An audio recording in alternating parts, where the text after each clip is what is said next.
এতিয়া মোৰ লগত আছে আমাৰ আজাদ ছাত্ৰৰ প্ৰেচিডেণ্ট শ্ৰী দং গামজা সিংহ এক্স ADC। তো মই তাৰ লগত আহিছোঁ কাৰণ ইয়াতে বুদ্ধ জয়ন্তী বৰডুমচা চাৰ্কলৰ ইয়াতে মিনছ বুদ্ধ জয়ন্তী মনা হ'ব একেলগতে যোনটো বৰডুমচা চাৰ্কলৰ যোনটো একেলগত মনায় আমাৰ। তো এইটো চাৰ্কলৰ এবাৰ 2, 3, 4 টেম্পল। তো এতিয়া মোৰ লগত আছে আজাদ ছাত্ৰৰ প্ৰেচিডেণ্ট শ্ৰী দং গামজা সিংহ। তো তাৰ বিষয়ে অলপমান জানিব মন। ছাৰ ইয়াতে যেনেকৈ এতিয়া প্ৰিপেৰেশ্যন চলি আছে বুদ্ধ জয়ন্তীৰ কাৰণে, তো প্ৰিপেৰেশ্যনছ কেনেকুৱা চলি আছে? প্ৰথমতে মই এইটোৱে ক'বলৈ যাওঁ যে চেণ্ট্ৰেলি এই বুদ্ধ জয়ন্তীটো ইয়াত পতা হৈছে।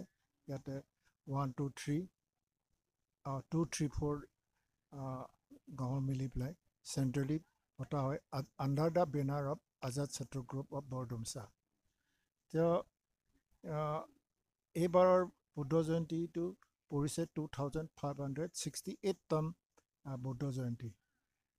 তাৰ লগতে আমি সকলো গাঁও মিলি পেলাই 2, 3, 4 গাঁও মিলি পেলাই আৰু আজাদ ছাত্ৰৰ বিষয়ববীয়াসকল সকলো মিলি এই চেণ্ট্ৰেলি এই ৱাগন 3 বুদ্ধিষ্ট টেম্পলতে মনা হৈছে।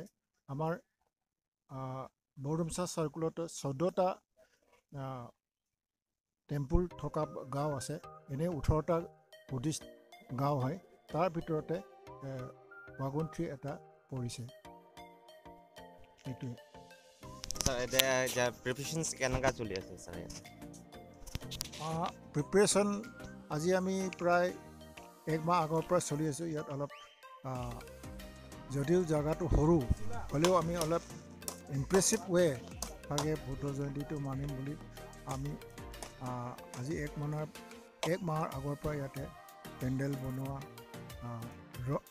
মন্দিৰ সজোৱা, মন্দিৰৰ ৰিন'ভেশ্যন কৰা আৰু বিভিন্ন যিটো কৰিবলগীয়া আছে এইটো বুদ্ধ জয়ন্তীতে অলমষ্ট ছেট আপ হৈ গ'ল।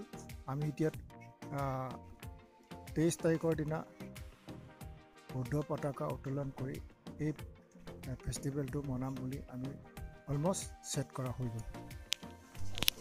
তো কমিটি মেম্বাৰ আমাৰ শ্ৰী নংখু মিনথেম মোৰ লগত আছে, বলক তাকে সুধি চাম।